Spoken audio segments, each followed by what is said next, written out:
जागेची मालकी एका व्यक्तीची असते, त्या एखाद्या व्यक्तीला मिळकत वापरण्यासाठी देते किंवा भाड्याने देते। व्यवसाय करायचा असल्याने किंवा राहायचे असल्याने त्या ठिकाणी लाईट मीटर घेण्यासाठी जागेचे मालक संमती देतात आणि जागा वापरणारी व्यक्ती स्वतःच्या नावे त्या जागेमध्ये लाईटचा मीटर घेतात। लाईटचा मीटर मिळाला म्हणजे त्या व्यक्तीची मालकीची जागा होते का?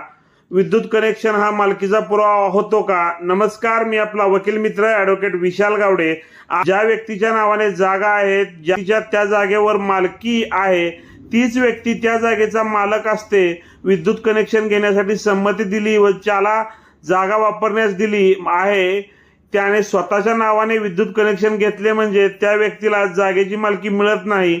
तसेच कब्जा हा सुद्धा संमतीचा कब्जा असतो, त्यामुळे विरुद्ध कब्जाने मालकी हक्काची मागणी सुद्धा करता येत नाही।